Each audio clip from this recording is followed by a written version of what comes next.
ఇర్మియా గ్రంథము 9వ అధ్యాయము 20వ వచనం. స్త్రీలారా, యెహోవా మాట వినుడి, చెవియొగ్గి ఆయన నోటి మాట ఆలకించుడి. ప్రతి ఫ్రైడే కూడా పరిశుద్ధాత్మ దేవుడు ఈ మాట ద్వారా మనల్ని బలపరుస్తూ ఉన్నారు. ప్రతి స్త్రీ కూడా తండ్రి అన్న దేవుని మాటని శ్రద్ధగా ఆలకించాలి. ఆయన నోటి మాటకి చెవియొగ్గి ఆయన చెప్పే ప్రతి మాటని వినటమే కాదు, మన హృదయంలో ముద్రించుకోవటం చాలా ప్రాముఖ్యమైన విషయం. ఇది కేవలం స్త్రీలకు మాత్రమే కాదు అని ప్రతి సందర్భంలోనూ దేవుడు మనకి తెలియజేస్తూనే ఉన్నారు.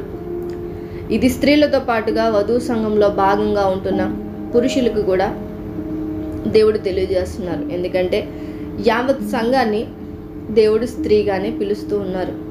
ఆ వధువు సంఘంతో తన కుమారుడు అనేటువంటి క్రీస్తుకి ప్రదానం చేయడం జరిగింది. అందునిమిత్తమే మాట్లాడుతున్న ప్రతి మాట కేవలం స్త్రీల కొరకు మాత్రమే అని మాత్రం ఎంత మాత్రమో అనుకోవటానికి వీల్లేదు. ఇది వధువు సంఘానికి దేవుడు తెలియజేస్తున్న వాక్యము. కాబట్టి మనమందరము భక్తి శ్రద్ధలతో ఆలకించవలసిన వారిగా ఉంటూ ఉన్నాం. ఇక అవ్వ జీవితంలోనికి మనం వెళ్తే, గడిచిన శుక్రవారము అసలు అబద్ధం అనేది ఈ లోకానికి ఎలా వచ్చింది అన్న విషయాన్ని మనం నేర్చుకున్నాం. అసలు అబద్ధం అంటే ఏంటో కూడా దేవుడు మనకి తెలియజేశారు. కాని మాటని, లేని మాటని కల్పించి చెప్పటమే అబద్ధం. తండ్రి అన్న దేవుడు ఆదాముకి తెలియజేసిన మాట ఆ చెట్టు ఫలాన్ని తినకూడదని మాత్రమే. కానీ సర్పము అవ్వని ప్రశ్నించినప్పుడు అవ్వ తెలియజేస్తున్న మాట ఏంటి అంటే, దానిని తినకూడదనియు ముట్టకూడదనియు దేవుడు చెప్పారని, దేవుడు చెప్పని మాటని అక్కడ చెప్పటం జరిగింది. అలా ఈ సృష్టిలోనికి మొట్టమొదటి అబద్ధం అవ్వ ద్వారా రావటం జరిగింది. ఈ అబద్ధం అనేది దేవుడు ఎందుకు ఒక పాపంగా పరిగణించారు, ఈ అబద్ధం ఆడేవారిని ఎందుకు రెండవ మరణానికి అప్పగిస్తానన్నారు అన్న విషయాలు కూడా చాలా స్పష్టంగా మనకు నేర్పించారు. అయితే బైబిల్లో ఈ అబద్ధానికి సంబంధించిన విషయాలు ఇంకా ఏమి రాయబడి ఉన్నవి, పరిశుద్ధాత్మ దేవుడు వాక్యం ద్వారా మనకి ఇంకా ఏ విషయాలు తెలియజేశారన్న వాటిని ఈరోజు మనం ఇంకా స్పష్టంగా తెలుసుకోబోతూ ఉన్నాం. ఒకవేళ అబద్ధం ఆడే లక్షణం మనలో ఉంటే ఎందుకు మనం అబద్ధాన్ని విడిచిపెట్టాలి అని అంటే, అబద్ధానికి జనకుడు అపవాదిగా ఉంటూ ఉన్నాడు. ఎప్పుడైతే మన నోట అబద్ధం ఉన్నదో ఆ అబద్ధం మనతో ఉన్నప్పుడే మనకి తండ్రి మారిపోతారు. ఈరోజు మనకి తండ్రి మారకుండా ఉండాలి అని అంటే ఆ అబద్ధానికి జనకుడు అయినటువంటి అపవాదికి మనం ఖచ్చితంగా దూరంగానే ఉండాలి. దూరంగా ఉండాలి అంటే ఆ పాపంలో ప్రధానమైనది ఈ అబద్ధాన్ని కూడా మనం ఎంత మాత్రమూ మన దరిదాపుల్లోకి రానివ్వడానికి వీల్లేదు. ఈ విషయాలన్నీ చాలా స్పష్టంగా మనం తెలుసుకోవాలి. దేవుడు ఎందుకు అబద్ధాన్ని ద్వేషిస్తున్నారు? ఆయన సత్యస్వరూపి. ఆయన యందు సత్యము తప్ప ఏ పాపము లేదు. ఆయన సత్యానికి ప్రాధాన్యత ఇచ్చే దేవుడు. ఆయన పరిశుద్ధుడు గనుక ఆయన ప్రత్యేకించుకున్న జనాంగము కూడా పరిశుద్ధులుగా ఉండాలనేదే ఆయన కోరిక. అలానే నేలమట్టు నుంచి తన కొరకు ఒక శ్రేష్టంగా కుమారుని సిద్ధపరచుకున్నారు. అతనికి నరుడు అని చెప్పి పేరు పెట్టారు. ఆ నరుడు ఒంటరిగా ఉండకూడదని చెప్పి సాటి అయిన సహాయక అవ్వనిచ్చారు. అవ్వని తనలో నుంచే తీశారు, తనకి బహుమానంగా అందించారు. వారిద్దరిని ఏక శరీరులుగా తండ్రి అనే దేవుడే ప్రత్యేకించారు. ఎంత శ్రేష్టంగా వారిని ఏర్పరిచినప్పుడు వారికి దేవుడు ఒక పని అప్పగించారు. ఆ ఏదైనా తోటని సేద్యపరచాలి, దానిని కాయాలి. ఆ రెండు పనులలో కూడా భార్యాభర్తలిద్దరూ సక్రమంగా నిర్వర్తించలేకపోయారు. అందుకే అపవాది సర్పాన్ని ఆశ్రయించి ఏదైనా తోటలోనికి రాగలిగింది. వచ్చిన తర్వాత ఎప్పుడైతే అపవాదికి చోటు ఇచ్చారో ఆ క్షణమే వీరి యొక్క తండ్రి మారిపోయారు. అవ్వ నోట ఎప్పుడైతే అబద్ధం వచ్చిందో అప్పటి వరకు అవ్వకి తండ్రి ఆ యెహోవానే. కానీ ఒక్కసారి తన నోట కాని మాట వచ్చేసరికి తన యొక్క తండ్రే మారిపోయాడు. ఈరోజు మనం కూడా చాలా జాగ్రత్తగా ఆలోచించాలి. మనకి తండ్రి ఎవరై ఉన్నారనేది మన మాటే నిర్ణయిస్తుంది. మనం ఎవరికి పిల్లలుగా ఉంటున్నాం అనేది మన ప్రవర్తనే నిర్ణయిస్తుంది. తండ్రి అనే దేవుడు చాలా స్పష్టంగా చెప్పారు, మనల్ని బట్టి అన్యుల ఎదుట ఆయన నామము మహిమపరచబడాలి. కానీ ఇప్పుడున్న సమాజంలో క్రైస్తవులను బట్టి, వారి ప్రవర్తనను బట్టి దేవుడి నామం దూషించబడుతూ ఉంది. ఆయన పిల్లలను చెప్పుకుంటూనే ఆయనకి వ్యతిరేకమైన పనులు క్రైస్తవ సమాజం అనేకం జరిగిస్తూ ఉంది. ఇందులో ప్రాముఖ్యమైనది అబద్ధం కూడా. చాలా ఈజీగా అబద్ధం అనేది మనం మాట్లాడుతూ ఉంటాం. కానీ ఈ అబద్ధం అనేది దేవుడికి ఎంత అసహ్యమైన పనో, అసలు దేవుడికి ఎందుకు నచ్చదో మనం నేర్చుకోబోతూ ఉన్నాం. ఈ అబద్ధం ఆడితే వచ్చే ఫలితం ఏంటో కూడా దేవుడు చాలా స్పష్టంగా ఈ జీవ గ్రంథంలో మనకి తెలియజేశారు. బైబిల్ గ్రంథంలో అబద్ధం ఆడిన వారికి దేవుడు ఎలాంటి పనిష్మెంట్ ఇచ్చారో కూడా మనం నేర్చుకోబోతూ ఉన్నాం. కీర్తనల గ్రంథము 12వ అధ్యాయము 2వ వచనాన్ని మనం ధ్యానించుకుంటున్నాం. అందరూ ఒకరితోనొకరు అబద్ధములాడుదురు, మోసకరమైన మనస్సు గలవారై ఎచ్చకములాడు పెదవులతో పలుకుదురు. ఇక్కడ ఏ ఒక్కరిని దేవుడు వేర్పాటుగా మాట్లాడట్లేదండి. అందరూ కూడా ఒకరితో ఒకరు అబద్ధములాడతారట. ప్రతి ఒక్కరి జీవితంలో ఈ అబద్ధం అనేది సర్వసాధారణమైన విషయంగా మారిపోతుంది. ప్రతి ఒక్కరి నోట అబద్ధం అనేది ఉంటూనే ఉంటుంది. కొన్నిసార్లు తల్లిదండ్రులే మనతో అబద్ధాలు చెప్పిస్తూ ఉంటారు. కొన్నిసార్లు స్వాభావికంగా మనమే అబద్ధాలు మాట్లాడుతూ ఉంటాం. కొన్నిసార్లు పరిస్థితులను బట్టి అబద్ధాలు మాట్లాడవలసి వస్తూ ఉంటుంది. సందర్భం ఏదైనా కానీ ప్రతి ఒక్కరి జీవితంలో అబద్ధం అనేది ఏదో ఒక రోజు మాట్లాడిన వారమే. అయితే ఈ అబద్ధం యొక్క ప్రాముఖ్యత, ఎందుకు దేవుడు అబద్ధాన్ని ఇంత హైలైట్ చేసి మాట్లాడుతున్నారు అన్న విషయము తెలుసుకుని దానిని మనం విడిచిపెట్టడానికి ప్రయత్నపడాలనేదే ఈరోజు పరిశుద్ధాత్మ దేవుని యొక్క కోరిక. మనకి తండ్రిగా ఎప్పుడు ఆయనే ఉండాలనుకుంటున్నారు. మనం ఎప్పుడు ఆయన పిల్లలమే. మనం విశ్వసించడం ద్వారా ఆయనకి పిల్లలుగా అధికారం పొందుకున్నాం. ఈ పొందుకున్న అధికారాన్ని ఒక్క అబద్ధాన్ని బట్టి అపవాదికి ఇవ్వటం దేవుడికి ఎంత మాత్రం ఇష్టం లేదు. తన పిల్లలు ఎప్పుడు తన దగ్గరే ఉండాలనేది ఆయన ఉద్దేశం. ఒకానొక రోజు ఒకరితో ఒకరు అందరూ అబద్ధాలు ఆడిన వారే, మోసకరమైన మనసు గలవారే ఇచ్చెక్కములాడు పెదవులతో మనం పలికినట్లుగానే ఉన్నాం. కానీ ఇక పరిస్థితి మారాలి. ఇక్కడి నుంచి మన జీవితంలో మార్పు కలగాలి. అయితే మొట్టమొదటిగా ఈ అబద్ధం విషయంలో దేవుని హృదయము ఏ రీతిగా ఉంది, అసలు అబద్ధం విషయంలో దేవుడు ఏమనుకుంటున్నారు అన్న విషయాలు మనం తెలుసుకుని ఆ అబద్ధాన్ని ఎలా మన జీవితంలో నుంచి తీసివేసుకోవాలో, లేదు మనలో ఉన్న అబద్ధాన్ని ఎలా విడిచిపెట్టాలో, ఆ అబద్ధాన్ని మన నుంచి దూరపరిచేవారు ఎవరై ఉన్నారో మనం తెలుసుకుందాం. నిర్గమాకాండము 23వ అధ్యాయం 7వ వచనాన్ని చదువుతున్నాను. అబద్ధమునకు దూరముగా నుండుము. మొట్టమొదటిగా పరిశుద్ధాత్మ దేవుడు మనకి తెలియజేస్తున్నమాట. ఈరోజు ప్రతి ఒక్కరూ నాకు అపవాది తండ్రి కాదు, పరిశుద్ధుడైనటువంటి నా పరమ తండ్రి మాత్రమే నాకు ఈరోజు తండ్రిగా ఉండాలి, నేను ఆయనకు మాత్రమే బిడ్డగా ఉండాలి అని మనలో ఉన్నవారు ఎవరైనా అనుకున్నట్లయితే మొట్టమొదటిగా మనమందరము చేయవలసిన పని ఏంటో చాలా స్పష్టంగా చెప్తున్నారు. అబద్ధానికి దూరంగా ఉండటమే మొదటిగా మనం చేయాల్సిన పని. ఈ అబద్ధానికి ఎందుకు దూరంగా ఉండాలి అనేది సామెతల గ్రంథము 12వ అధ్యాయం 22వ వచనం. అబద్ధమాడు పెదవులు యెహోవాకు హేయములు. ఎందుకు అబద్ధానికి దూరంగా ఉండమన్నారు అంటే, ఆ అబద్ధము చెప్పే పెదవులు ఏవైతే ఉన్నావో అవి మన తండ్రి అనే దేవునికి హేయము, అంటే అసహ్యం. ఆ పెదవులు అంటే ఆయనకి ఇష్టం లేదు. దేవుడు ఈరోజు మనందరికీ పెదవులు అనుగ్రహించింది ఎందుకు అని అంటే, ఆయన నామాన్ని స్తుతించటానికి, ఆయన నామాన్ని కీర్తించటానికి, ఆయన చేసిన అద్భుత ఆశ్చర్య కార్యాలన్నింటినీ సాక్ష్య రూపంలో పలకటానికి. అందుకే మనకి నోరిచ్చింది, అందుకే ఈ పెదవులను ఇచ్చింది. ఈ పెదవులను ఆయనను స్తుతించటానికి వినియోగించాలే తప్ప అబద్ధం ఆడటానికి ఎంత మాత్రమో వాడటానికి వీల్లేదు. ఆ అబద్ధం ఆడే పెదవులు అంటే యెహోవాకి హేయము అన్న విషయాన్ని ప్రతి ఒక్కరూ చాలా స్పష్టంగా గుర్తుపెట్టుకోవాలి. ఈ విషయాలన్నీ మన హృదయంలో ముద్రించుకోవటం చాలా అవసరం. మరైతే దేవునికి ఎవరంటే ఇష్టం? అంటే ఆ కిందనే మరలా దేవుడు చెప్తున్నారు, సత్యవర్తనులు ఆయనకి ఇష్టలు. పరిస్థితి ఏదైనా కానీ, ఎలాంటి సందర్భమైనా కానీ మీ నోట ఎల్లప్పుడూ సత్యమే ఉండాలి. ఆ సత్యవర్తనులు మాత్రమే తండ్రి అనే దేవునికి ఇష్టలంట. ఇవన్నీ నా మాటలు కాదండి, వాక్యమే సెలవిస్తూ ఉంది. నాతో సహా నేను అందరిలానే మనిషిని కదా. మనందరికీ పరిశుద్ధాత్మ దేవుడు తెలియజేస్తున్న మాటలు ఇవి.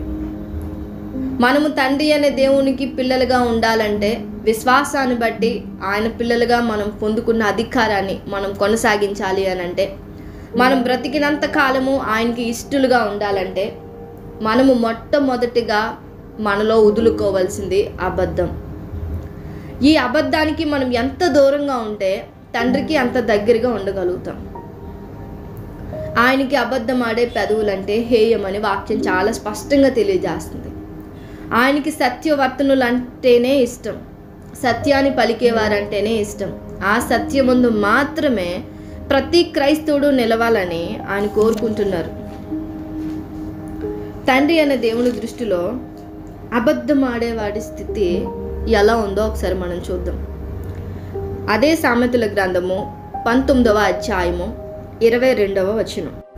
కృపచూపుట నరుని పరులకు ప్రియునిగా చేయును, అబద్ధికును కంటే దరిద్రుడే మేలు.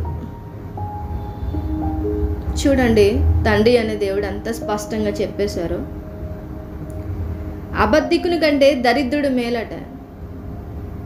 నువ్వు కలిగి ఉన్న సత్యాన్ని బట్టి నీకు దరిద్రత వచ్చినా పర్వాలేదు,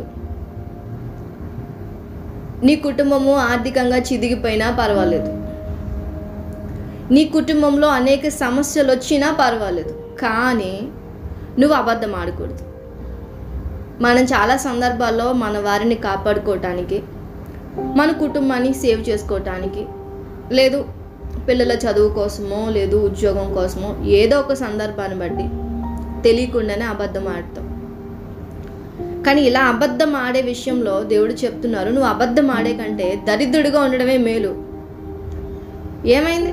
ఒక పూట తినకపోతే దరిద్రుడిగా ఉండు, కానీ అబద్ధం ఆడుకో. సృష్టికర్త అనే దేవుడు పలుకుతున్న మాట ఇది. అబద్ధికుని కంటే దరిద్రుడే మేలు.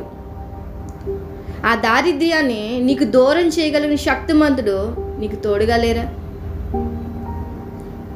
పట్టజాలనంత విస్తారమైన సిరి సంపదలు ఇవ్వగలిగిన దేవుడు నీ దేవుడు కాడా? నీ కొరకు ఆకాశపు వాకిళ్ళు తెరవజేసే దేవుడు కాడా? ఆయన సమస్తాన్ని నీకు దయచేయగలుగుతారు. కానీ అది నీవు పొందుకోవాలి అని అంటే నీలో సత్యము మాత్రమే ఉండాలి. సత్యాన్నే పలకాలి, సత్యాన్ని అనుసరించాలి. మరి ఇప్పుడున్న ఈ సమాజంలో ఇదంతా సాధ్యమేనా అంటే సాధ్యమే. నువ్వు నీ తండ్రిని కలిగి ఉంటే అది సాధ్యమే. నువ్వు నీ తండ్రి కొరకు బ్రతకాలనుకుంటే అది సాధ్యమే. నీ తండ్రే నీకు సర్వస్వం అని నువ్వు అనుకుంటే అది సాధ్యమే. ఎందుకంటే నువ్వు మొదటిగా ప్రేమించేది నీ తండ్రినైతే నువ్వు ఆయన గురించి తప్ప ఇంకెవ్వరి గురించి ఆలోచించు. అందుకే ఆయన అంటున్నారు, మీ మొదటి ప్రేమను నాకు ఇవ్వండి, మీరు నన్ను మొదట ప్రేమించండి. మనం ఎవరినైతే ఎక్కువ ప్రేమిస్తామో మన ఆలోచన యావత్తు కూడా వారిపైనే ఉంటుంది. మనం ప్రేమించే వారి యొక్క ఇష్టాలను గౌరవించాలనుకుంటాం. వారికి నచ్చినట్టుగా మన ప్రవర్తనను మార్చుకోవటానికి ప్రయత్నిస్తూ ఉంటాం. అలానే మనం మొదటిగా తండ్రిని ప్రేమిస్తే ఆయనకి ఇష్టమైనవి మనం అనుసరించగలుగుతాం. ఆయనకి ఇష్టం లేనివి చాలా సంతోషంగా వదులుకోగలుగుతాం. కానీ మనము తండ్రి కంటే లోకాన్ని ఎక్కువ ప్రేమిస్తాం. ఈ లోకంలో ఎదుర్కొంటున్న పరిస్థితులు అలాంటివి. ఆ పరిస్థితులను బట్టి కొన్ని సందర్భాల్లో మనం అటు ఇటుగా తప్పిపోవడం అనేది సహజంగానే జరుగుతుంది. కానీ అలా జరగకుండా ఉండాలనే పరిశుద్ధాత్ముడు ఈరోజు మన అందరిని ఏకపరిచి మనలో ఉండాల్సిన సద్గుణాలను మనకి తెలియజేస్తున్నారు. ఆయన మనకి తెలియజేసినప్పుడు వాటన్నింటిని బట్టి నిలబడి ఆ వాక్యానుసారంగా నిలిచి మన తండ్రి అనే దేవునికి పిల్లలుగా అనిపించుకోవటానికి మనవంతు ప్రయత్నం మనం చేయాలిగా. అసలు మనం ప్రయత్నమే చేయకుండా దేవుని సన్నిధిలో సరే అనుకోకుండా జరిగింది అని 1 రోజు, 2 రోజులు, 3 రోజులు, 1 నెల, 2 నెలలు అబద్ధం ఆడకుండా ఉన్న సందర్భాన్ని బట్టి అబద్ధం ఆడి మరలా దేవుడి సన్నిధికి వెళ్ళి క్షమాపణ కోరుకుంటున్నాం అనుకోండి. సరే, దేవుడు క్షమించారు. మరలా అబద్ధం ఆడతాం, మరలా దేవుని సన్నిధిలో క్షమాపణ వేడుకుంటాం. మరలా అబద్ధం ఆడతాం, మరలా దేవుని సన్నిధిలో క్షమాపణ వేడుకుంటాం. ఎన్నిసార్లు ఇలా దేవుడు నిరంతరము క్షమిస్తూనే ఉన్నారు కదా అని ఆడిన ప్రతిసారి క్షమాపణ అడుగుతూనే ఉంటాం. కానీ అది మన జీవితంలో లేకుండా ప్రయత్నించాలని వాక్యం మనకి చెప్తుంది. ఆయన ప్రేమ గల దేవుడే, కనికరించేవాడే, రక్షించేవాడే, విమోచించేవాడే. మనం ఎన్నిసార్లు తప్పు చేసినా మరలా సరిచేయటానికి ఆయన సిద్ధంగానే ఉన్నారు. అయితే మనం మరలా తప్పు చేయటానికి ముందు, అంటే మనం మరలా అబద్ధం ఆడటానికి ముందు అసలు అబద్ధం ఆడటం వల్ల వచ్చే ఫలితం ఏంటో కూడా ఈరోజు మనం తెలుసుకుందాం. ఎందుకు అబద్ధం గురించి ఇంత స్పష్టంగా మాట్లాడుతుంది వాక్యం? ఈ అబద్ధం అనేది మన జీవితాన్ని చివరికి ఏ దారికి తీసుకెళ్ళిపోతుంది, ఏ గమ్యానికి చేర్చబోతుంది అనేది మనం చాలా స్పష్టంగా తెలుసుకోవాలి. మనం ఇప్పుడు చాలా క్లియర్గా నేర్చుకుంది ఏంటంటే, తండ్రి అనే దేవునికి ఇష్టలుగా మనం ఉండాలంటే మొదటిగా అబద్ధానికి దూరంగా ఉండాలి. ఎందుకు దూరంగా ఉండాలి అంటే, అబద్ధం ఆడే పెదవులు దేవునికి హేయము కాబట్టి, సత్యవర్తనులు మాత్రమే ఆయనకి ఇష్టలు కాబట్టి, ఆయన దృష్టిలో అబద్ధం ఆడువానికంటే దరిద్రుడే మేలు కాబట్టి, ఇప్పుడు ఆ దరిద్రతను అనుభవించడానికైనా మనం సిద్ధపడి దేవునికి ఇష్టం లేని దానిని ఎందుకు మన జీవితంలో నుంచి దూరపరచుకోవాలో తెలుసుకోబోతూ ఉన్నాం. అసలు అబద్ధం ఆడితే దేవుడు వేసే శిక్షలు ఎలా ఉంటాయో కూడా మనకు తెలియాలి. ఒకవేళ అది తెలుసుకునే తర్వాత అయినా దేవుని యొక్క రాజ్యము అని పిలువబడుతున్న ఈ వధువు సంఘము తను తాను సిద్ధపరచుకోవటానికి, తను తాను మార్చుకోవటానికి ప్రయత్నపడుతుందేమో అని పరిశుద్ధాత్మ దేవుడి విషయాలన్నీ మనకు తెలియజేస్తున్నారు. కీర్తనల గ్రంథము 63వ అధ్యాయం 11వ వచనం.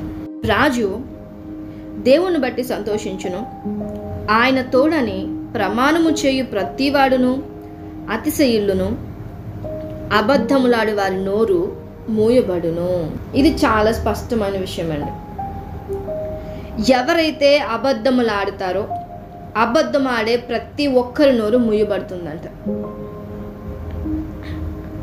ప్రతి ఒక్కరి నోరు మూయబడుతుంది కాబట్టి మనం అబద్ధం ఆడటానికి వీల్లేదు. మన నోరు మూయబడితే ఇక మనం దేవుని ఎలా స్తుతించగలుగుతాం? దేవుడు నామాన్ని ఎలా కనపరచగలుగుతాం? కాబట్టి ఈ అబద్ధం అనేది మన జీవితంలో ఉండకుండా సరి చేసుకోవాల్సిన బాధ్యత దేవుడు మనపైనే పెట్టారు. ఇక రెండవ విషయం, సామెతల గ్రంథము 19వ అధ్యాయం 5వ వచనం. కోట సాక్షి శిక్ష నొందకపోడు, అబద్ధములాడువాడు తప్పించుకొనడు.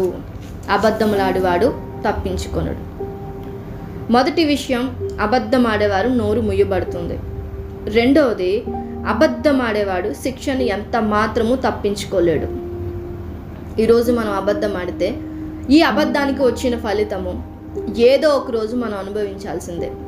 దానికి భూమి మీద ఉండగానే మన శిక్షను అనుభవించి తీరాలి. చేసిన ప్రతి తప్పును బట్టి, ఆడిన ప్రతి అబద్ధాన్ని బట్టి చాలా పెద్ద మూల్యమే మన కొరకు దాచిపెట్టబడి ఉంది. వీటన్నింటినీ దృష్టిలో పెట్టుకుని మన అబద్ధం ఆడాలా వద్దా అనేది నిర్ణయించుకోవాల్సిన బాధ్యత దేవుడు మనపైనే పెట్టారు. ఇక మూడవ విషయాన్ని మనం చూద్దాం. కీర్తనల గ్రంథము 101వ అధ్యాయం 7వ వచనం. మోసము చేయువాడు నా ఇంట నివసింపరాదు, అబద్ధములాడువాడు నా కన్నుల ఎదుట నిలువడు. ఎవరైతే మోసం చేస్తారో, మోసం చేసేవారికి దేవుని ఇంట నివాసం లేదట. అబద్ధములాడేవారు ఇక దేవుని కన్నుల ఎదుట ఎప్పటికీ నిలవడట. ఇప్పుడు వధువు సంఘంలో భాగంగా ఉంటున్న మనమందరము ఏం చెప్పాలి దేవునికి? ఆయన చాలా స్పష్టంగా చెప్తున్నారు, మీరు ఎప్పుడైతే మోసం చేయాలనుకుంటున్నారో, ఆ మోసం చేయాలనుకున్నప్పుడు ఆయన ఇంట నివసించటానికి ఎలాంటి అర్హత ఉండదని దేవుడు చాలా స్పష్టంగా తెలియజేస్తున్నారు. అబద్ధములాడేటప్పుడు మనం దృష్టి పెట్టుకోవాల్సిన విషయం ఏంటంటే, ఒకవేళ మనం అబద్ధం ఆడితే ఆయన కన్నుల ఎదుట ఇక ఎన్నడూ మనల్ని నిలవనివ్వనని ఖచ్చితంగా చెప్పేస్తున్నారు. ఇప్పుడు వధువు సంఘం అంతా ప్రయాసపడేది ఆయన సన్నిధిలో నిలవాలనే కదా, ఆయన సన్నిధిలో నివసించాలనే కదా, ఆయనను కనులారా చూడాలనే కదా మనం ఇంత ప్రయాసపడేది. కానీ ఒక్క అబద్ధాన్ని బట్టి ఆయన సన్నిధిలో నివాసాన్ని కోల్పోతున్నాం. ఒక్క అబద్ధాన్ని బట్టి ఆయన కన్నుల ఎదుట నిలవకుండా ఆయనకి దూరం అయిపోతూ ఉన్నాం. అబద్ధము మనల్ని దేవుడికి ఎంత దూరం చేస్తుందో చూడండి. చిన్న అబద్ధం అనుకుంటాం, కాదు లేదు అన్న ఒక్క చిన్న వ్యత్యాసంలో మాట్లాడే మాటని దేవుడు చాలా సీరియస్గా తీసుకుంటున్నారు. దీని గురించి మనం అందరము ఆలోచించాలి. ఇంత సీరియస్ విషయాన్ని మనం చాలా ఈజీగా చిన్న అబద్ధమేగా, పర్లేదులేండి, దానివల్ల ఏం కాదు అనేటట్టుగా మన యొక్క ప్రవర్తన ఉంటుందేమో. అక్కడ అవ్వ కూడా ఆడింది చిన్న అబద్ధమే. ఏంటి? లేని మాట అని చెప్పింది. ఇక్కడ దేవుడు కోప్పడేది కూడా ఇంతే. కాని మాటని, లేని మాటని మనం ఊహించుకుని చెప్తే అది దేవునికి ఎంత మాత్రం ఇష్టం లేదు. ఆయన సత్యవర్తనుడు. ఆయన ఉన్నది ఉన్నట్టుగా తెలియపరిచేవాడు, లేనిది పుట్టించేవాడు కాదు ఆయన. ఆయనకి పిల్లలుగా ఉన్న మనము సత్యవర్తనులుగానే బ్రతకాలి, సత్యాన్నే అనుసరించాలి, సత్యము కొరకే ప్రయాసపడాలి. కానీ మనం ఏం చేస్తున్నాం? ఈ లోకంలో బ్రతకటం కొరకు, ఈ లోకంలో సంతోషంగా ఉండటం కొరకు, ఈ లోక పరిస్థితులను ఎదుర్కోవటం కొరకు చిన్న చిన్న అబద్ధాలని చాలా ఈజీగా మాట్లాడుతూ ఉంటాం. కానీ మనం ఆలోచించాల్సిన విషయం ఏంటంటే, ఈ లోకంలో బ్రతకటం కొరకు కాదు మనం ఆలోచించాలి. మనకి మనం మరణించిన తర్వాత మరొక జీవితం ఉంది. ఈ భూమి మీద మనం ఒక పరీక్షను ఎదుర్కోవటానికి మాత్రమే వచ్చాం. జగత్ పునాది వేయబడక మునిపే క్రీస్తులో మనం ఏర్పరచబడిన వారమే, క్రీస్తులో మనం ప్రత్యేకపరచబడిన వారమే. అయితే మనకి సమయం వచ్చినప్పుడు ఈ భూమి మీదకు పంపించింది దేవుడు మనకి పెట్టిన పరీక్షలో గెలిచిన తర్వాత ఆయన మనకి ఇవ్వాలి అనుకుంటున్న నిత్య రాజ్యాన్ని స్వాతంత్రించుకుని ఆయన సన్నిధిలో నివసించి ఆయన కనులు ఎదుట నిలవటానికి ఈరోజు మన భూమి మీద ఉన్నాం. ఈరోజు లోకంలో మరణించి క్రీస్తులో బ్రతకటానికి కూడా కారణం అదే. ఆ పరిశుద్ధుడైనటువంటి క్రీస్తుని నోటితో ఒప్పుకోవటానికి కూడా కారణం అదే. మరి ఈరోజు క్రీస్తుని నోటితో ఒప్పుకున్న మనమే, ఆ పరిశుద్ధమైన ప్రభువుని మన నోటితో కీర్తిస్తున్న మనమే అబద్ధములు ఆడుతుంటే, మోసకరమైన జీవితంలో జీవిస్తుంటే తండ్రి అనే దేవుడు దానిని ఎలా ఒప్పుకుంటారు? ఆయన మనల్ని ఎలా యాక్సెప్ట్ చేస్తారు? ఆయన సన్నిధిలోకి రావటానికి మనకి ఎలాంటి పర్మిషన్ ఇవ్వరు ఆయన. ఈరోజు మనం తండ్రి సన్నిధిలోకి చేరుకోవాలంటే మనలో అబద్ధం అనేది ఉండకూడదు. మనం అబద్ధానికి దూరంగా ఉండాలి. మన తండ్రి అనే దేవుడు అబద్ధాన్ని విసర్జించినవాడు. ఆయన అబద్ధాన్ని అసహించుకుంటున్నాడు. అబద్ధం ఆడే పెదవులంటే ఆయనకి హేయము. ఆయన దృష్టిలో ఒక అబద్ధికుని కంటే దరిద్రుడే మేలన్న విషయం మనం గుర్తుపెట్టుకోవాలి. దేవుడు మనకిచ్చిన 10 ఆజ్ఞలో అబద్ధ సాక్ష్యము పలకకూడదు అన్న మాటని కూడా చాలా స్పష్టంగా తెలియజేశారు. లేని దానిని కాని దానిని కల్పించి చెప్పటం దేవునికి ఇష్టం లేదు. ఉన్నది ఉన్నట్టుగానే మాట్లాడాలి. అది ఎదుటి వారిని బాధపరిచేదైనా సరే నీ తండ్రి అనే దేవుడు బాధపడకూడదు. నువ్వు ఆలోచించాల్సింది నీ తండ్రి గురించి మాత్రమే. నీ తండ్రిని ఏ రీతిగా నువ్వు సంతోషపరచాలని ఆలోచించాలే తప్ప ఈ లోకంలో ఉన్న మనుషులు ఏ రీతిగా సంతోషపరచాలని నువ్వు ఆలోచిస్తే ఆ నిత్య రాజ్యాన్ని నువ్వు కోల్పోతావు. ఆయన సన్నిధిలో నువ్వు నివాసాన్ని కోల్పోతావు. ఆయన కనులు ఎదుట నిలిచే భాగ్యాన్ని కోల్పోతావు. ఏం కావాలి నీకు? ఏది నీ జీవితానికి ప్రాముఖ్యమైంది? ఆయన ఇస్తాను అన్న దానిని నువ్వు పొందుకోవాలి అంటే నీకు ఎన్ని శోధనలు ఎదురైనా, నీకు ఎదురైన ప్రతి శోధనను కూడా జయించగలగాలి. ఆ శోధనను తట్టుకోవాలి. ఆ శోధనలో ఈ అబద్ధం అనేది కూడా ప్రాముఖ్యంగానే ఉంటుంది. ఆ ప్రాముఖ్యమైన అబద్ధాన్ని కూడా నువ్వు జయించలేకపోతే ఇక ముందు ముందు జీవితంలో ఎదురవబోతున్న కష్టాలని ఏం జయించగలుగుతారు? ఈ శరీరాశ, నేత్రాశ, జీవపు డమ్మాన్ని మీరు జయించాలంటే మొదటిగా అబద్ధానికి దూరంగా ఉండగలగాలి. ఒక్క అబద్ధాన్ని బట్టి మీ జీవితం మొత్తం అబద్ధంలోనే బ్రతుకుతుంది. ఈరోజు మనకి తెలియకుండానే ఒక అబద్ధపు బ్రతుకులో బ్రతుకుతున్నామండి. భార్యాభర్తల విషయంలోనే తీసుకోండి. భర్త చేసే ప్రతి పని భార్యకి తెలియదు, భార్య చేసే ప్రతి పని భర్తకి తెలియదు. వీటిని దాయటానికి ఒకరితో ఒకరు అబద్ధాలు ఆడుకోవడం చాలా ఎక్కువగా మనకి కనిపిస్తుంది. భర్త ఫోన్లో ఎవరితోనో మాట్లాడతారు, కానీ నేను పలానా వ్యక్తితో మాట్లాడుతున్నానని ధైర్యంగా భార్యతో చెప్పుకోలేరు. భార్య ఎవరితోనో ఫోన్లో మాట్లాడతారు, నేను పలానా వ్యక్తితో మాట్లాడుతున్నానని భార్య ధైర్యంగా చెప్పుకోలేదు. అవసరమైతే ఫోన్లో ఉన్న కాంటాక్ట్ కూడా డిలీట్ చేస్తున్నారు, వారికి తెలియకూడదు అని. ఇలాంటి అబద్ధపు జీవితంలో బ్రతుకుతున్నవారు ఎంతోమంది. సంఘం వెలుపల ఉన్నవారు కాదు, సంఘంలో ఉన్నవారే ఇలాంటి పరిస్థితుల్లో చిక్కుబడిన వారు చాలామంది ఉంటున్నారు. అబద్ధపు జీవితాల్లో బ్రతుకుతున్నాం. మన బ్రతికే ఒక అబద్ధం అయిపోయింది. ఇక నోట అబద్ధం ఉండడం ఎంతసేపు? కానీ ప్రతి ఒక్కరు గుర్తుపెట్టుకోండి, అబద్ధానికి తండ్రి అపవాది. ఆ అపవాదికి మీరు పిల్లలుగా ఉండాలనుకుంటే వాడు ఆది నుండి అబద్ధికుడు, వాడు ఆది నుండి నరహంతకుడు. వాడిలో సత్యమే లేదు. వాడు ఎల్లప్పుడూ మోసం చేస్తూనే ఉంటాడు, ప్రతి ఒక్కరిని నాశనం చేస్తూనే ఉంటాడు, చివరికి నాశనానికి నడిపిస్తాడు. అలాంటి వాడు మీకు తండ్రిగా ఉండాలనుకుంటే క్రైస్తవ్యాన్ని విడిచిపెట్టండి. సంతోషంగా అబద్ధాలు చెప్పుకుంటూ బ్రతకండి. ఈ లోకంలో బ్రతికి 70-80 సంవత్సరాల కోసం, ఫైనాన్షియల్గా ఉన్నతంగా ఉండడం కోసం, మీ పిల్లల చదువుల కోసం, వారి యొక్క బంగారు భవిష్యత్తు కోసం, మీరు దరిద్రులుగా ఉండకుండా ధనవంతులుగా ఉండడం కోసం మీకు నచ్చిన అబద్ధాలు మాట్లాడుకోండి, తప్పులేదు. ఎందుకంటే తర్వాత ఉండబోయే జీవితం ఏంటో మనకు తెలియదు కదా, ఎవరు చూసి వచ్చారు. ఇప్పుడు ప్రజెంట్ ఏం జరుగుతుంది అనేదే మనకు ప్రాముఖ్యం. కాబట్టి దీని నుంచి మనం బయటపడడానికి ఒక అబద్ధం ఆడినా పర్వాలేదు అని అనుకుంటే అబద్ధమే ఆడుకోండి. కానీ నాకు తండ్రిగా ఆ యెహోవాయే ఉండాలి, ఆయనకు నేను పిల్లలుగా ఉండాలి, ఆయనను నేను అనుసరించాలి, ఆయన కొరకే నేను బ్రతకాలి, ఆయననే నా జీవము, ఆయనే నా కోట, ఆయనే నా రక్షణ దుర్గము, ఆయనే నా శృంగం అని మీరు అనుకుంటే మీ నోట ఎన్నడూ అబద్ధము రావటానికి వీల్లేదు. ఆయన పరిశుద్ధుడు కనుక మీరును పరిశుద్ధులుగానే ఉండాలి. ఆయన సత్యవర్తనుడు కనుక మీరు సత్యవర్తనులుగానే ఉండాలి.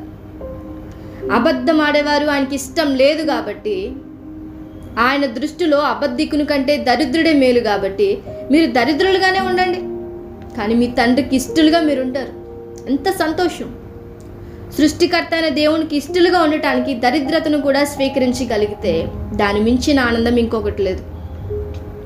లాజరు జీవితాన్ని తీసుకోండి. ధనవంతుడు తిని పాడేసిన ఆహారాన్ని తింటూ రోడ్డు పైన తన యొక్క దెబ్బలను గాయాలను కుక్కలు నాకుతున్నా సరే తను వైద్యము చేయించుకోనటువంటి పరిస్థితుల్లో దరిద్రుడిగా ఉన్నాడు, హీనమైన స్థితి అనుభవించాడు. కానీ మరణించిన తర్వాత దేవదూతలు వచ్చి ఆయనను కొనిపోయినట్లుగా మనం చూస్తున్నాం. ఈ భూమి మీద దరిద్రుడిగా ఉన్న లాజరు అబ్రహాము రొమ్మును ఆనుకున్నట్లుగా మనం చదువుతున్నాం. సాక్షాత్తు మన ప్రభు అయినటువంటి యేసుక్రీస్తు ప్రభువే లాజరు కొరకు సాక్ష్యం ఇస్తూ ఉన్నారు. ఈ భూమి మీద దరిద్రత, హీనమైన స్థితి ఒకవేళ చుట్టూ చూస్తున్న వారు మనల్ని అసహించుకోవచ్చు, మన దరిద్రతను బట్టి మనల్ని నీచంగా చూడవచ్చు, సమాజంలో మనకి ఎలాంటి విలువ లేకపోవచ్చు. కానీ నీ తండ్రి దగ్గర ఉన్నతమైన విలువను నువ్వు సంపాదించుకోగలవు. నీ తండ్రి నేను అబ్రహాము రొమ్మును ఆనుకునేటట్లుగా చేయగలుగుతారు, నిత్య జీవాన్ని నీకు ఇవ్వగలుగుతారు, నిత్య జీవానికి నేను వారసులుగా మార్చగలుగుతారు. అలాంటిది కదా నువ్వు కోరుకోవాల్సిందే. అది కదా నీ జీవితానికి ప్రాముఖ్యమైన విషయం. నువ్వు దేవుని కొరకు మాత్రమే దిగులు పడాలి, ఆయన నామముకు మాత్రమే నువ్వు భయపడాలి. ఇది తండ్రి అనే దేవుడు నీ నుంచి కోరుకుంటున్నారు. అది కనుక నువ్వు ఇవ్వగలిగితే ఆయన నీకు ఇస్తానన్న సమస్తము నువ్వు సొంతం చేసుకోగలుగుతావు. ఇంకా అబద్ధం ఆడితే వచ్చే ఫలితాలు చాలానే ఉన్నాయి. వాటిలో మరికొన్ని విషయాలను మనం చూద్దాం. కీర్తనల గ్రంథము 5వ అధ్యాయం 6వ వచనం. అబద్ధమాడు వారిని నీవు నశింపచేయుదువు, కపటము చూపి నరహత్య జరిగించువారు యెహోవాకు అసహ్యులు. ఎవరైతే అబద్ధం ఆడతారో అబద్ధం ఆడే ప్రతి వారిని కూడా తండ్రి అనే దేవుడు నశింపజేస్తానంటున్నారు. ఈ అబద్ధము అపవాది యొక్క లక్షణం కాబట్టి ఆడ అబద్ధం ఆడటంతో పాటు నరహత్య చేయటంలో కూడా ఆది నుంచి చాలా ప్రత్యేకమైన సామర్థ్యం కలిగినవాడు. ఈ అబద్ధము ఎంతవరకు దారితీస్తుందంటే కపటము చూపి నరహత్య జరిగించేంత వరకు తీసుకువెళ్తుంది. అలాంటి స్థితిలో ఉన్న వారందరూ కూడా యెహోవాకి అసహ్యులట. ఆయన అసహ్యించుకుంటున్నారు అలాంటి వారిని. అందుకే నశింపజేస్తానంటున్నారు. మరి అలా నశింపజేస్తానని దేవుడు చాలా స్పష్టంగా తెలియజేస్తున్నప్పుడు మనం ఎంత జాగ్రత్తగా ఉండాలి. ఇన్ని ప్రాముఖ్యమైన విషయాలు మనకి తెలియజేస్తున్నప్పుడు ఆ అబద్ధం అంటేనే మనల్ని దేవుడికి ఎక్కడ దూరం చేస్తుందో అని చెప్పి అబద్ధం అనేది ఆలోచనలోనికి రాకుండా ఉదయమే వేకుజామునే లేచింది మొదలు తండ్రి నా నోట అబద్ధం ఉండకుండా నాకు సహాయము చేయండి అని మన పడకపై ఉండగానే మనం ప్రార్థించగలగాలి. అయ్యా నా తలంపులకి నీ కుమారుని కావలి కాయమని చెప్పి తండ్రి అని దేవుని వేడుకోవాలి. అలాంటి విజ్ఞాపన మనం దేవుని సన్నిధిలో చేయగలగాలి. ఇక దేవుడు చాలా స్పష్టంగా చెప్తున్న మరొక మాట ఏంటంటే ప్రకటన గ్రంథము 21వ అధ్యాయం 8వ వచనంలో పిరికి వారును అవిశ్వాసులను అసహ్యులను నరహంతకులను వ్యభిచారులను మాంత్రికులను విగ్రహారాధికులను అబద్ధికులందరూ అగ్ని గంధకములతో మండు గుండంలో పాలు పొందుదురు. ఇది 2వ మరణము. ఇక చివరికి దేవుడు ఏం చేస్తారంటే వీరందరినీ తీసుకెళ్ళి అగ్ని గంధకానికి అప్పగించేస్తానంటున్నారు. ఇది 2వ మరణం. నరకము అనే మరణానికి దేవుడు అప్పగిస్తానంటున్నారు. ఒక్క మాటలో చెప్పాలంటే మోక్ష రాజ్యాన్ని కోల్పోతారంతే. మీరు అబద్ధము కనుక ఆడితే మోక్ష రాజ్యానికి వెళ్ళటానికి మీకు ఎలాంటి అర్హత లేదు. మీరు ప్రతిరోజు దేవుని సన్నిధికి వెళ్ళండి, ప్రతిరోజు ప్రార్థించండి, ప్రతిరోజు దేవుని కొరకు అనేక అద్భుత కార్యాలు చేయండి. మీరు అబద్ధం ఆడితే మాత్రం మోక్ష రాజ్యము మీ జీవితంలో ఉండదు.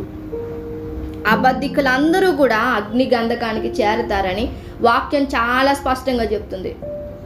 అయ్యా నేను నిన్ను ప్రేమించాను అని అన్నా, నీకు నచ్చినట్లుగా నేను బ్రతికానని చెప్పిన, ప్రతిరోజు నేను వాక్యాన్ని ఫాలో అవుతున్నాను అని అన్నా, నీ వాక్యాన్ని అనుసరించి నేను నడుస్తాను అని అన్నా, మీ నోట అబద్ధం ఉంటే ఆ అబద్ధం అనే కారణాన్ని బట్టి దేవుడు మిమ్మల్ని నరకానికి అప్పగిస్తాను అంటున్నారు.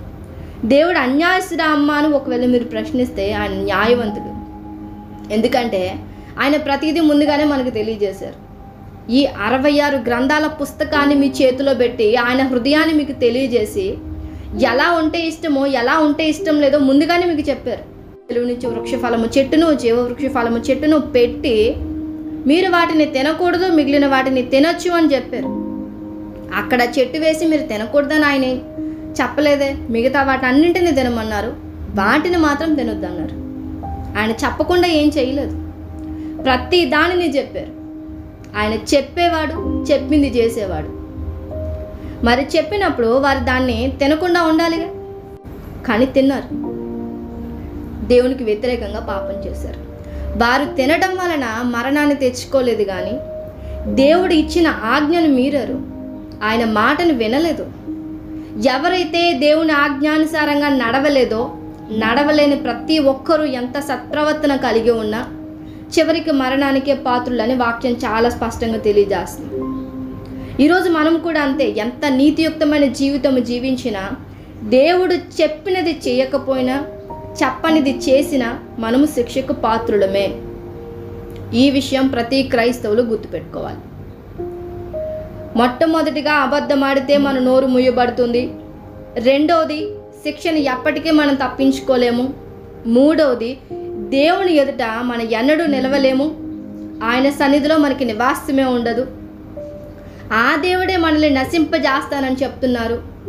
ఇంకా చిట్ట చివరిగా అందరికీ ఒక క్లియర్గా స్పష్టంగా దేవుడు తెలియజేస్తున్న మాట ఏంటంటే మీకు మోక్ష రాజ్యాన్ని ఇవ్వనని చెప్పి క్లియర్గా చెప్తున్నారు. మీరు మోక్ష రాజ్యానికి వెళ్ళటానికి ప్రయాసపడుతున్నట్లయితే మీరు అబద్ధానికి దూరంగా ఉండండి. సరే, ఇప్పుడు మేము అబద్ధానికి దూరంగా ఉండాలనుకుంటున్నాం. ఆ అబద్ధానికి మేము దూరంగా ఉండాలంటే మేము ఏం చేయాలి? దీనికి మాకు మార్గం కావాలిగా. ఇప్పటి వరకు తెలుసో తెలియకో తప్పుల మీద తప్పులు చేసుకుంటూ పోయాం. మరి ఇక్కడైనా ఈ తప్పులను మేము సరిదిద్దుకోవాలనుకుంటున్నాము, మాకు విమోచన దొరుకుతుందా? దేవుడు మాకు సహాయం చేస్తారా? ఆ తండ్రి ఇంటికి చేరుకోవటానికి మాకు మార్గము దొరుకుతుందా అని ఒకవేళ ప్రశ్నిస్తే ఖచ్చితంగా దొరుకుతుందని వాక్యం మనకి తెలియజేస్తుంది. కీర్తనల గ్రంథము 31వ అధ్యాయము 5వ వచనం, నా ఆత్మను నీ చేతికి అప్పగించుచున్నాను, యెహోవా సత్యదేవా నన్ను విమోచించువాడు నీవే. ఆమేన్. ఈరోజు మనలో ఉన్న ప్రతి ఒక్కరిని విమోచించేది ఆయనే. ఆయన మనల్ని విమోచించాలి అంటే మన ఆత్మను ఆయన చేతికి అప్పగించాలి. మన ప్రవర్తన యావత్తు ఆయన అధికారానికి ఒప్పుకోవాలి. ఆయన అధికారానికి ఒప్పుకున్నప్పుడే మన మార్గము సరళము చేయబడుతుంది. ఆ సరళము చేయబడిన మార్గంలో మనం ప్రయాణించాలి అని అంటే మన ప్రవర్తన యావత్తు కూడా ఆయన అధికారంలో ఒప్పుకోవటమే కాదు, మన ఆత్మను ఆయన చేతికి అప్పగించాలి. అలా అప్పగించినప్పుడు ఆయన సత్యదేవుడు గనుక మనల్ని ఖచ్చితంగా విమోచించేవాడు ఆయనే. తండ్రి అయిన దేవుడు మనల్ని విమోచించాలి అంటే ఆ సత్య స్వరూపి అయిన యేసుక్రీస్తు ప్రభువును మనం వెంబడించాలి. ఆయన మాత్రమే మనకి తండ్రి దగ్గరికి చేరుకోవటానికి మార్గాన్ని వేయగలుగుతారు. ఆ సత్య స్వరూపి అయిన క్రీస్తును మనం వెంబడించాలి. అప్పుడే మన తండ్రి ఇంటికి చేరుకోగలుగుతాం. యోహాను సువార్త 14వ అధ్యాయము 6వ వచనం, యేసు తెలియజేస్తున్న మాట, నేనే మార్గమును సత్యమును జీవమును, నా ద్వారానే తప్ప ఎవడును తండ్రి యొద్దకు రాడు. ఈరోజు మనందరినీ విమోచించాలని తండ్రి అనుకున్నా ఆ తండ్రి ఇంటికి చేరుకోవాలి అని అంటే ఖచ్చితంగా మనమందరము ఆశ్రయించాల్సింది వాక్యమైనటువంటి కుమారుణ్ణి. ఆ వాక్యమైనటువంటి యేసుక్రీస్తు ప్రభువుని ఈరోజు మనం ఆశ్రయిస్తేనే తండ్రి ఇంటికి చేరుకోగలుగుతాం.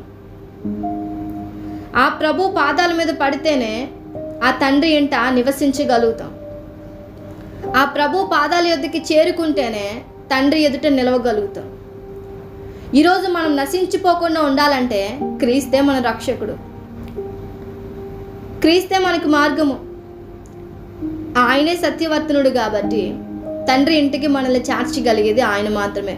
అందుకే వధువు సంఘము తన్ను తాను సిద్ధపరచుకుని ప్రదానము చేయబడినటువంటి వారిగా బుద్ధిగల కన్యకలుగా మనల్ని సిద్ధపరచుకున్నప్పుడే ఒక యాజకులుగాను రాజ్య సమూహముగాను మనల్ని తండ్రి అనే దేవునికి కుమారుడే అప్పగించుకుంటారు. కాబట్టి మీ బాధ్యత యావత్తు మీ భర్త అయినటువంటి కుమారుడి చేతిలో పెట్టండి. మీ ప్రవర్తన యావత్తు ఆయన అధికారానికి ఒప్పుకోండి. ఇక్కడ నేను బ్రతికేది క్రీస్తు కొరకే, నేననేవాడిని లేను, నేననే దానిని లేను. అయ్యా, ఇక నేను మరణించిన దానిని, ఇక నాలో నివసించేది క్రీస్తే. పౌలు పలికినట్లుగా మీరు పలికితే ఇక ఎన్నడూ మీ నోట అబద్ధం అనేదే ఉండదు. క్రీస్తు ఎలా అయితే సత్యవర్తనుడిగా జీవించగలిగారో మీరు అలానే బ్రతుకుతారు. క్రీస్తును పోలి నడవటం మొదలు పెట్టారనుకోండి, క్రీస్తు స్వభావాన్ని మీరు ధరించుకుంటారు. మీరు ప్రాచీన స్వభావాన్ని విడిచిపెట్టిన వారు, నూతన స్వభావాన్ని ధరించుకున్నవారు. కాబట్టి క్రీస్తును వెంబడించినట్లయితే, క్రీస్తు ఆలోచన కలిగిన వారిగా మీరు ఉన్నట్లయితే, క్రీస్తు కలిగిన ఈ మనసునే మీరు కలిగి ఉంటే తండ్రి ఇంటికి చేరుకోగలుగుతారు. అందుకే వాక్యానికి చాలా ప్రాముఖ్యం ఉంది. క్రీస్తును వెంబడించడం అనేది చాలా ప్రాముఖ్యమైన విషయం. చాలామంది క్రీస్తును ప్రవక్తగా ఒప్పుకుంటారు కానీ దేవుడిగా ఒప్పుకోరు. గత కొన్ని రోజులుగా తండ్రి గురించి, దేవుని గురించి మనం నేర్చుకుంటూనే ఉన్నాం.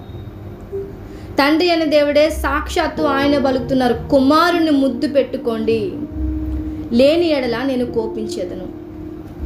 మరి ఆయనే చెప్తున్నప్పుడు, ఆయన నామంలో మనల్ని ప్రార్థించమని చెప్పినప్పుడు, ఆయనే కుమారుడి నామాన్ని ఉన్నతంగా హెచ్చించినప్పుడు కాదనడానికి మీరెవరు? తండ్రి అనే దేవుడే చాలా స్పష్టంగా చెప్పారు, ఎవరైతే కుమారుని ఆశ్రయిస్తారో వారిని మాత్రమే తండ్రి అనే దేవుడు విమోచిస్తారు. క్రీస్తులో ఎవరైతే సగభాగంగా మార్చబడతారో వారి మాత్రమే తండ్రి అంట నివసిస్తారు. ప్రతి ఒక్కరూ క్రీస్తుని ఆశ్రయించాల్సిందే. మీరు తండ్రి ఇంటికి చేరుకోవాలంటే మీరు క్రీస్తుని కలిగి ఉండాలి. అప్పుడే మీరు క్రైస్తవులు అనబడతారు.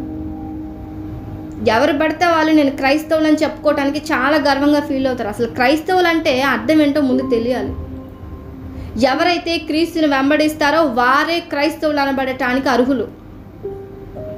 మరి మీరందరూ క్రీస్తుని వెంబడిస్తున్నారా? క్రీస్తు కలిగిన సత్యాన్ని మీరు కలిగి ఉన్నారా? ఆయన కలిగిన సత్ప్రవర్తన మీరు కలిగి ఉన్నారా? కలిగి ఉంటే నిండు వందనాలు. లేని పక్షంలో మిమ్మల్ని మీరు సరి చేసుకోవటానికి ఆ వాక్యమైన దేవుని ఆశ్రయించండి. ఆ వాక్యము తెలియజేసినట్లుగా మీ ప్రవర్తన మార్చుకోవటానికి ప్రయత్నించండి. మీ ఆత్మను ఆయన చేతికి అప్పగించుకోండి. మీ ప్రవర్తన యావత్తు ఆయన అధికారానికి ఒప్పుకోండి. అప్పుడు మీరు దేవుని సన్నిధికి చేరుకోగలుగుతారు. తండ్రి అయిన దేవుని ఇంట నివసించగలుగుతారు. తండ్రి అయిన దేవుని కనుల ఎదుట నిలవగలుగుతారు. లేని పక్షంలో ఆయన కోపానికి ప్రతి ఒక్కరూ పాత్రులుగానే మార్చబడతారు. ఈ విషయం వధువు సంఘం అంతా జ్ఞాపకం ఉంచుకోవాలి. మీ నోరు ముయ్యబడకుండా ఉండాలి అనన్నా, మీరు శిక్ష నుంచి తప్పించుకోవాలి అనన్నా, దేవుని ఎదుట నిలవాలి అన్నా, దేవుడు మిమ్మల్ని నశింప చేయకుండా ఉండాలి అన్నా, మీరు మోక్ష రాజ్యాన్ని కోల్పోకుండా ఉండాలి అన్నా, మీకు ఏకైక మార్గము ఆ యేసుక్రీస్తు ప్రభు మాత్రమే. అందుకే ఆయన చాలా స్పష్టంగా చెప్తున్నారు, నేనే మార్గమును, నేనే సత్యమును, నేనే జీవము. నేను మీకు జీవాన్ని ఇవ్వాలంటే మీరు నన్ను ఆశ్రయించాల్సిందే. ఇది వాక్యము తెలియజేస్తున్న మాట. ప్రతి ఒక్కరూ క్రీస్తుని ఆశ్రయించాలండి. ఆ వాక్యాన్ని వెంబడించాలి. ఆ వాక్యానుసారంగా నడవడానికి ప్రయత్నపడాలి. కాబట్టి ఆ సత్య స్వరూపి అయిన వాక్యానికి ప్రాముఖ్యతనివ్వండి. శ్రద్ధగా ఆలకించండి. ఆలకించిన దానిని లేఖనానుసారంగా ఉందో లేదో 1-2 సార్లు సరి చూసుకుని దానిని వెంబడించడానికి ప్రయత్నించండి. మీలో ఉన్న అబద్ధాన్ని విడిచిపెట్టడానికి ప్రయత్నించండి. దేవుడికి అసహ్యమైనది ఏదైనా సరే వధువు సంఘంలో ఉండటానికి వీల్లేదు. మీ పెనిమిటి అయినటువంటి క్రీస్తుకి మీరు కిరీటంగా మార్చబడాలి అంటే ఆయన నడిచిన మార్గంలో మీరు నడవాల్సిందే. ఆయన చూపిన త్రోవను మీరు వెంబడించాల్సిందే. కాబట్టి మీ అందరికీ హృదయపూర్వకంగా మనవి చేస్తున్న విషయం ఒకటే, ఇప్పటి వరకు ఒకవేళ మీలో అబద్ధం ఉంటే దేవుడు చాలా క్లియర్గా చెప్పారు, ఏ ఒక్కరిని విడిచిపెట్టలేదు. ఒకరితో ఒకరు అబద్ధమాడిన వారే, నాతో సహా అబద్ధమాడిన వారే అయినప్పటికీ వాక్యమైన దేవుడు మనల్ని గద్దించినప్పుడు ఆ గద్దింపుకు లోబడి ఆయన శిక్షను తృణీకరింపకుండా ఎవరైతే మారు మనసు పొందుతారో ఆ మారు మనసుకు తగిన ఫలాన్ని, ఆ నిత్య రాజ్యాన్ని ప్రతి ఒక్కరూ పొందుకోగలుగుతారు. అందుకే మీరు అందరూ సరి చూసుకోండి, మీకు ఆత్మీయ జీవితాన్ని మెరుగుపరచుకోండి. ఇంకా అబద్ధం ఆడేవారు బైబిల్ గ్రంథంలో ఎవరున్నారో వారి జీవితంలో వారు పొందుకున్న శిక్షలు ఏంటో కూడా మనం తెలుసుకోవాలి. అయితే మనకి సమయం లేదు కాబట్టి దాని గురించి మనం మరొక శుక్రవారం మాట్లాడుకుందాం. ఈరోజు మాత్రం మనం ఎంత కాలం అబద్ధం ఆడేవారిగా ఉంటున్నామో, అబద్ధం ఆడితే వచ్చే ఫలితం ఏమైందో దేవుడు చాలా స్పష్టంగా మనకి తెలియజేశారు. కాబట్టి మనమందరము ఆ అబద్ధాన్ని విడిచిపెట్టడానికి ప్రయత్నపడాలి.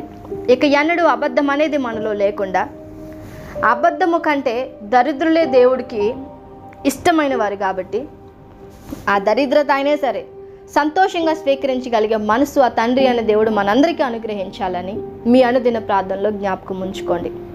ఆయన కోసమే దిగులు పడుతూ, ఆయన నామానికి భయపడుతూ, ఆయన నామాన్ని కీర్తించే బిడ్డలుగా మనమందరము వర్ధిల్లుదుముగాక. ఆమెన్.